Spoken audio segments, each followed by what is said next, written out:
The Hardbody Harrison story would be fascinating. Be a good watch on people should know that story. That's up a good look at Hardbody. He's truly a tough. No, it's Hardbody. Oh, I'm sorry, Hardbody. Don't lose it. They start losing. Don't losing. He would do whatever he could to make money and work Steve. And you know, as a wrestler, I thought he was really talented. Unfortunately, what he, you know, I think he's still in jail. He was kind of a little bit of a hothead. I'm the baddest man on the planet. There's a lot of things I have done in my life for powerlifting. When he was at the power plant, he was not well liked. Like, people didn't like him. He would lure women in with the promise of helping them financially. He would help them find housing, and then he would trap them in one of the 2 homes that he owned in Cartersville. Anybody can make a mistake like that. Anybody could accidentally hold 7 to 8 women hostage if you don't know the door is locked in the back. You wouldn't know that. That could happen to anyone. That could actually happen to you. Oh my goodness, that was a little quick. Ultimately, I think that's what got him caught, was winning that money. But let me tell you something. I'm not here for the crowd. I'm here because I'm the baddest brother on the block. Matter of fact, I'm the baddest brother on the planet. And Hardbody goes and rears back, and Alex just one shot drops him with one punch. The Hardbody, cocky as ever. He made it quick. What a night that was. I can't wait for the rematch. Vivid imagination right there. Now they just go Inferno. You know, stuff. And we had no idea at the time that he was trafficking these girls. You know? You think so? Why not? Bye-bye. Oh, yeah!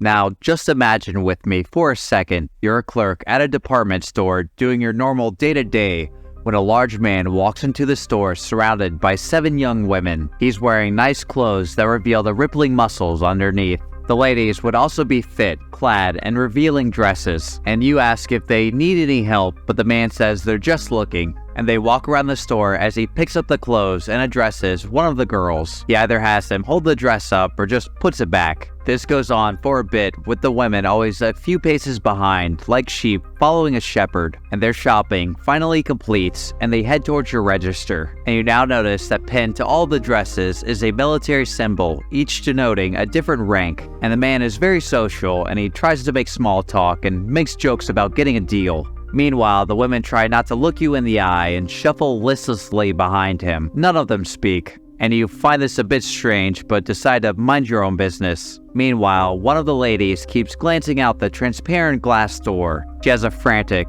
worried expression. Not enough to catch the man's attention, but you notice. And you give the total, and the guy hands over the card for payment. Just as you take the card to swipe it, the woman then bolts towards the door in a full sprint. She opens it with a hard slam and begins screaming at a police officer in the parking lot. She screams that the man she's with has been keeping her against her will. All of the women, in fact. And as she gets closer, one of the ladies runs out and grabs her by the wrist. She starts to be pulled away as the cops close in on the store. Hey there, nice to see ya. I want to thank all the new subscribers. There are a lot of you, and I really do appreciate that. It was pretty overwhelming to see, and I just wanted to say thank you before I kind of get into everything. I really did not expect that, and again, I really do appreciate it, and I hope you enjoy everything coming out from here on in. This next one's for you too. I decided to do another wrestling one because I know where my bread is buttered. But again, yeah, thank you. Fucking, I don't know what else to say. I appreciate all the comments, everything that was said, and even the ones that are hating. I was like, I talk a lot of shit, so getting that back, I deserve it just the same. But either way, thank you again. Let's get on with the rest of it. So the event I just described earlier, it's the beginning of the end for the subject of today's video. And this time it's a wrestler who's far less known but will be pretty infamous by the end of our story. This is Harrison Norris Jr., also known as Hardbody Harrison, a charismatic enhancement talent for the business that had far darker ambitions, using everything he had learned along the way to make everyone's lives for the worse. From indentured servitude to his cut parties, horrors were happening behind whatever walls he was at. And there's very little info on his life and not many people are talking. So most of this comes from a well-done article done by Thomas Golianopoulos with a few other interviews and articles that I could find. And so this will be quite as scathing as my previous video, but will be a far worse force. And without further ado, Hardbody Harrison, wrestling's Jeffrey Epstein. Hope you enjoy the video. I'll be seeing you soon.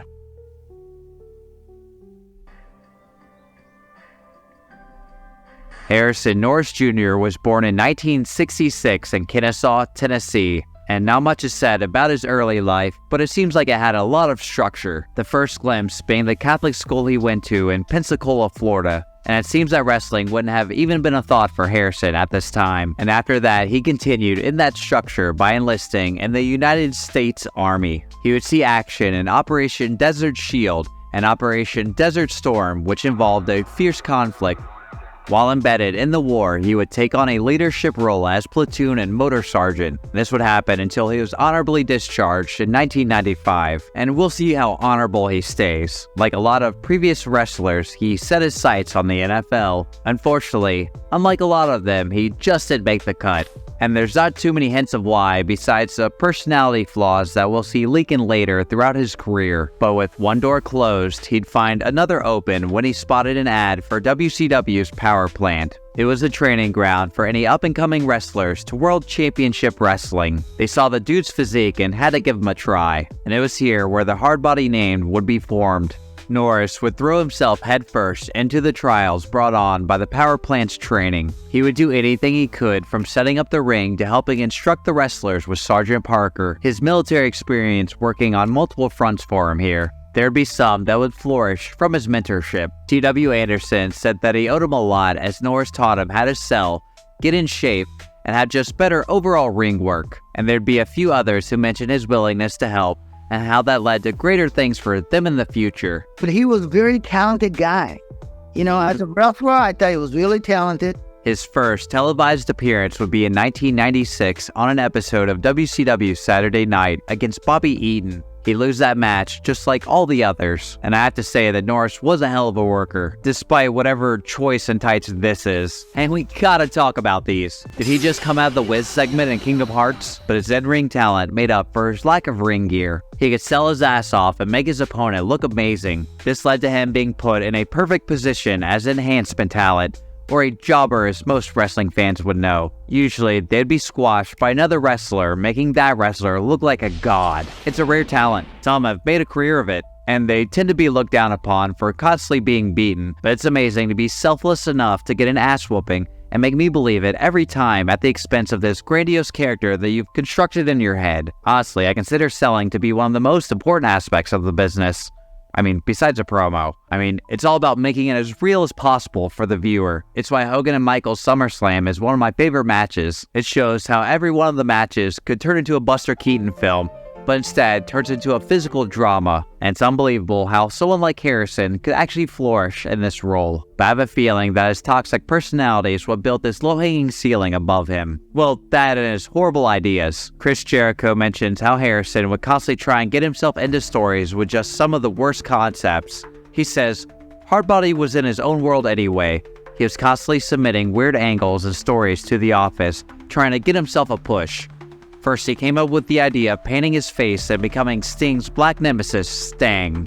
Then he came up with another beauty that had DDP bringing a special magic diamond crystal to the ring. Hardbody would attack him, steal the crystal, and drop it into a tank of piranhas. This chicanery would force DDP to jump into the piranha tank to retrieve the magic crystal live on pay-per-view. I would have paid to see that one. Well, that makes one of us. Being the lowest turd on the totem pole, while constantly shooting off ideas, didn't exactly warm him to many backstage. And as you can tell from his few TV appearances and the lack of piranha tanks, it went over swimmingly. There'd be some that wouldn't be fooled though, taking his highly opinionated and bullheaded nature as a product to the loaded god complex hiding underneath. Alex Wright, who is another great wrestler that doesn't get a lot of the credit, he was on deck. He was going to have a match with a guy named Hardbody Harrison. They're going to have a heck of a match, but it's for Alex to get over. Hardbody was arguing with him. I couldn't hear what but he wasn't happy with what they were about to do out there. And he had one of those workout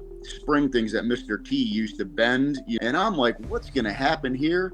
And Hardbody goes and rears back, and Alex just one shot drops him with one punch. The Disco Inferno, who worked with him at the power plant and later in the ring, didn't have many nice things to say. Like when he worked, he was like, all right. So when he was at the power plant, he was not well liked. Like, people didn't like him. He was a loudmouth. He was kind of like, he's just, he thought he was way better than he was. He was one of those guys that didn't realize, because his attitude was atrocious, he never really was going to make it, Another wrestler, Lash LaRue, and yes, gaze upon those glorious sideburns. He also had his crap to talk about Harrison. Lash would say that this guy was prone to killing his career daily. He couldn't ever keep his mouth shut and tried to grift people into what he wanted. He'd suddenly turn every situation into a negative experience, not able to control his domineering side. And there are 2 stories of the shadowy self coming out. Alan Kwee Wee Funk was tag team partner to Harrison, which, yes, that pair is a choice. Funk said that he was an awesome worker but would not stop putting his foot in his mouth. He tells a story where Norris got a bunch of free stuff from the venue and started throwing it in the back of Funk's truck. Harrison then told Funk that he was going to drive this stuff to another place further out. Funk says he isn't doing shit, and Harrison can Funk right off. Funk said that after that Harrison wasn't nearly as pushy, learning that you could only press so hard. Another segment was done by Fox, where a reporter was doing a sparring session with Harrison. The reporter would bounce off the ropes as Harrison's hulking frame barreled toward him with an arm outstretched. His massive forearm would collide with the reporter's face and blood would erupt. He had broken both the reporter's glasses and his nose, and while the reporter was lying there covered in his own blood, Harrison would say, "You're getting blood all over the mat. Get up and go to the bathroom." The reporter would need 2 nose surgeries and still suffers from the effects. It seems like Harrison was just wanting to be a bully because he could. And that cold, callous side that just wanted to hurt people will be on full display later in the story. But for now, Harrison would continue to get his ass beat until his contract would no longer be renewed by the failing wrestling company. And during this time, 12 wrestlers would get together and sue for racial discrimination. Harrison would be among those. So would Sonny Ono, some taking WCW's willingness to settle out of court as an admission of guilt. At the time, man, I don't like to talk about it, but at the time, it was some things that happened to me that I did have to testify. So, it was a lot of racist things going on and control things that was not in the business, but it was part of the business. You expect the crowd to do that, but you never expect somebody in the back that you travel with all the time to feel that way. Others, right? And that thing was like settled. But like if that ever gone to court, like there are some of those guys that if they like put them under, they have people testify against it. They'd be like, this guy, this is not racist. This guy's just an ass. Nobody likes him. He's disrespectful to the that's what it wasn't racism. It wasn't like he was just not a well-liked guy. And while this lawsuit was going on, Harrison would find another way to get his face on TV. This is Tough Man, a show that ran on FX in the early 2000s. They get amateur boxers from different walks of life to duke it out in the ring, not too far from the influencer fights that we see nowadays. And it was on this show that Harrison could find a place in which he could shine. Using his military training in Melee with bombastic wrestling promos, he became an instant star to the crowd. Night after night, Porkchop and Biscuit Cutter would tear through one boxer after another until he ultimately won the competition. Yeah, that's what he called his fucking fist. Porkchop and Biscuit Cutter, which is honestly the only thing I found I like about this man. But I do feel like his size and muscle helped a lot in this. He couldn't throw a straight to save his life. Wide and outside was the name of the game, and he won the thing though, so I guess I can't talk too much smack. Well, we'll get to that. And things only kept going up from there. The lawsuit would be won, and Harrison would allegedly receive around $1 million, and he'd use that to start his own wrestling federation, Star South Championship Wrestling Alliance. But there was something off about his federation. For some reason, it was all women.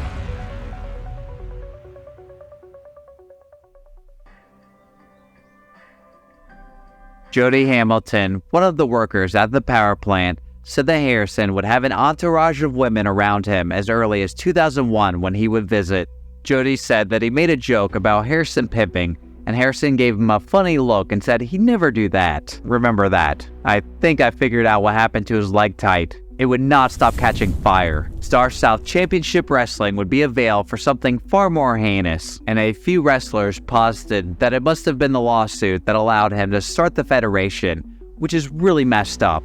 Harrison would often approach destitute women who were homeless and called them the woes of addiction, people that are primed for just a little bit of hope in their life to crawl out of their hole, and the magnanimous hand of Harrison would be there to pull them out. The women should have bit that shit off at the stump. Harrison would offer to take care of the woman's financial needs, offering a home, clothes, food, and even bail if it was needed, leading them in with a carrot of kindness. He'd show them the wrestling ring and fill their heads with dreams of fame and fortune. Harrison would cement that dream by showing the ladies videos of himself on WCW. He'd tell them that they could get on TV just like he did. One of the women, Michelle Acuff, gave her story of what really happened. Michelle was leaving her job at the Waffle House, where she was barely scraping by. Harrison would pull up in his Cadillac and ask if she needed a ride. Seeing a fit guy, seemingly well put together, and an expensive vehicle, and promising to make her dreams come true, she took him up on the offer. And like most Prince Charmings, it was too good to be true. They usually are. Harrison would take Michelle to a boxing event and try to legitimize himself even more. Later, he would show Michelle videos of Chyna from WWE. He'd tell Michelle that since she was already bigger than Chyna, she could easily become a star, saying all the right things to fill her head with a bright future and ignore all the red flags just thrown out onto the field. The ring in which the women would train would be behind Harrison's home, and the work just didn't stop at the ring. He'd force the women into indentured servitude where they would lay sod, haul trees, and keep the house looking spotless. But that wouldn't be the only work that he'd force them into. Michelle would find this out quickly. He'd tell her, if you want to come train, you have to stay here and work for me as an escort to make money because you can't have a real job. Michelle admits that she was young and stupid and blinded by promises of an easy way out, which I hope all of us can understand. Michelle said at some point that she even came to love Harrison. Many of the women would. She mentions of how he would say, "I'm gonna make you love me." And he could never stop feeding his ego, using kind acts to ingratiate himself. He'd also use this to manipulate the women even further. He'd help them with their drug issues and get them in shape with training. This gave the appearance that he cared, validating them in ways that they didn't know they needed, while giving some purpose to their life, making them forget all about their destitution. He'd use many of the tactics employed by cult leaders, some of which we've already covered on this channel, finding those with no help and basically no lifeline, those who just see a long black tunnel with no way out. But he could be the Jesus-like figure that saves their lives and help them walk a better path, degrading the women while filling their head with love and hands with things, creating a feedback loop of pain and reward, and they weren't going to be allowed out of that loop. All that stuff he was buying, it wasn't totally on him. The women would accrue a debt, and Harrison would make sure the women worked off that debt. But it didn't matter how much the woman did, the carrot would be moved further out. They'd owe a new debt, or suddenly they'd owe more than they were originally told, trapping them through that debt and the threat of blackmail. And if the women didn't have enough reason to be scared, this asshole was going to find one. Harrison would make the ladies work off the money nightly. It didn't matter when or where, even the backseat of his car, the one with the hard body vanity plate. Yeah, fucking loser. Here, let me fix that for you. Harrison would take them to clubs where they would dance with patrons for $5 and be willing to go further if the patron was willing to pay more. Of course, Harrison would be taking his cut. And speaking of cut, the worst of this culminated in his cut parties, usually held at his house.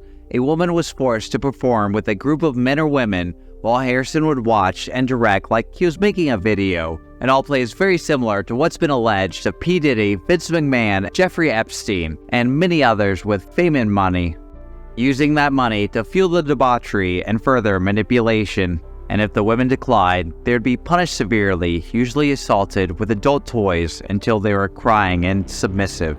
He'd also employ the ladies to work against each other, his team leaders. Harrison would have a few that sat up further on the hierarchy and would manipulate the women, usually reinforcing the same lies that he would tell them. They'd also keep tabs on the others by trying to make sure that they didn't escape or talk to anyone else, eventually turning the abused into the abuser, and the women would be under constant surveillance. One said that even the bathroom had a sign-in sheet. Every moment had to be accounted for. He always had to be in control. This would be in full view at one of his wrestling shows in Florida. When everyone involved with the promotion arrived at the hotel, he told them there'd be 2 rooms for all the guys, but their wives and the women wrestlers would be in his bed. He always painted himself as a Christ-like figure, but I think he should have gone with Gandhi. The crazy part is that some of the ladies actually took him up on the offer. His influence far greater than anyone should have ever given him credit for. And while some women were being pulled in, others were making their great escape. In 2005, one woman cut through the screen of Harrison's bathroom window. She'd climb out and then flee for help, the scene playing out like a horror movie. Another woman ran into her friend's car at a Walmart and took off. And it'd be a similar event, the one that we spoke of earlier, that would be the beginning of the end for Harrison. It would be in 2004 at City Trends Fashion, when one of the women saw the police and an opportunity to escape her misery. She fled from the store while one of the team leaders tried to grab her wrist to pull her back in. The jig was up though. It'd be highly unusual to see this man surrounded by 7 women, all speechless, with military insignias pinned to their scantily clad dresses. Even more so when they searched his vehicle and found an open suitcase containing a lot of large adult toys, undergarments, lube, white envelopes with money in them, and 3 spiral notebooks ledgering all the transactions, and it would only appear to look worse from there. The women would all have rehearsed lines they would give to the officers, but as soon as they were split from Harrison and the other ladies, the women would start to tell a different story, finally able to speak their truths without the ominous figure looming over them. They were scared to death. Norris was arrested that day for 3 counts of false imprisonment. He would be insufferable the entire time. He'd have a wad of cash in his pockets, and would keep saying that with this money, he'd be out in no time. He unfortunately wasn't wrong. He posted bail the next day to the tune of $55,000 and was allowed to continue his heinous behavior, which is actually insane. Luckily, the FBI would continue watching Harrison as he ran his life into the ground. One of his first big mess-ups is that he didn't file his taxes in 2002 and 2003. This already had Uncle Sam's heavy eye on him. That's one thing you don't play with. He had no traceable income, and his wrestling federation was never registered in Georgia, nor was turning a profit. They had some questions about where the money was coming from, but it wouldn't be until 2005 when they'd finally be able to put this shicey turd nugget behind bars. The crazy part is that he was arrested in 2001 for pimping, and was allowed to walk the streets immediately after that. His own ego would be his downfall though, not able to stop himself, nor the need to dictate everyone's lives. And the trial wouldn't actually happen until 2007. And of course, Harrison's ego would push him to defend himself, acting as his own lawyer. Worked great for Ted Bundy, I'm sure you'll do fine. He used the same intimidation tactics that he normally used in his day-to-day. He'd cross-examine witnesses with the same indignant, pushy attitude, even grilling one of his captors, asking how many sexual encounters she had. Which in a great answer, she said it's none of his damn business. He'd obviously try and go the route of character assassination to kick the feet from any standing truth these women would have. But it would be pretty obvious what's going on based on the facts. The untraceable profits, the logged transactions, the suitcase full of toys, and the cadre of women with their downturned eyes and weird military pins. This wasn't normal behavior, so the only fool he had was himself on the stand. Harrison wasn't going to be able to talk himself out of this one. He'd received 24 counts including forced labor, sexual trafficking, peonage, aggravated sexual assault, witness tampering, and obstruction, and I wish I could find more about the last 2. He wouldn't be the only one arrested that day though. 2 others would be at his side. Amy Allen, who's considered the highest ranking of his members, and also occupies a place that many other cult leaders tend to have, and many of these other famous people that have been alleged of having. Usually having some higher ranking right-hand woman to kind of like help manipulate the women further down and kind of serve as someone to validate pretty much everything that they're saying. P. Diddy supposedly had one, Jeffrey Epstein supposedly had one, and then there was Cedric Jackson, a local pimp known as Detroit. Can you guess where he's from? These 2 would turn against Harrison for a plea bargain, and for their testimony, they got 34 months and 5 years. Which is light, but I'm glad they put away the real asshole. Harrison would get life for his efforts, and is now rotting where he should have been this entire time. In an orange jumpsuit behind lattice bars, and it already seems that he won't be in for the full time. His release date is set for 2036, which is already less than the 35 years, but with any hope, he'll talk himself into more. What's especially horrible is how Harrison used the knowledge from the institutions that he was in to take advantage of the others. He used his background from Catholicism to institute his own 10 Commandments. His first one being to worship him, of course. And like the 10 Commandments, there are hard rules set with vague guidelines, constantly asking the girls to just believe in him and his mission. Never mind the toil and brutal conditions. And most tend to falter religion to bring some light into a rather oblique worldview or find forgiveness for past sins. Most bad faith actors use this as a bludgeoning device, asking you to believe in their divine path. But don't pay attention to the shady shit that they're doing on the side over here.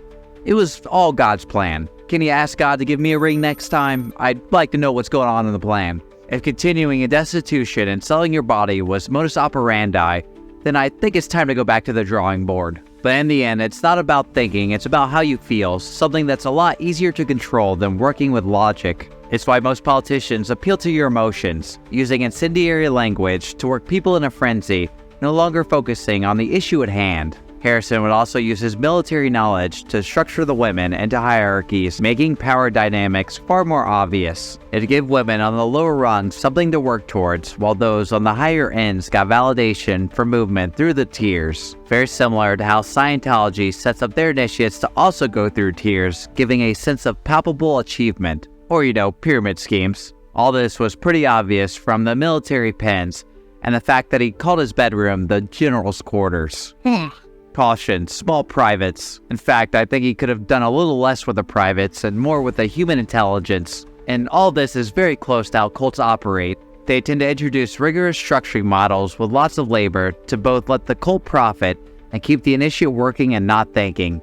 Usually, they're also deprived of sleep and food to keep them disoriented. Cults also tend to feed on the same type of people that Harrison would abuse. Those usually hard up in life with nowhere to turn to and nowhere to go, just looking for any kind of lifeline, anything to give them purpose and help them out of this dark and torrid time in their life, a time where there's no foreseeable escape. The leaders of these cults usually present a simple and pristine existence free of the stressors of daily life, and what they usually offer is far more terrible. In the end, they want you docile, unthinking, and laborious, similar to how I was fed the American dream until I vomited.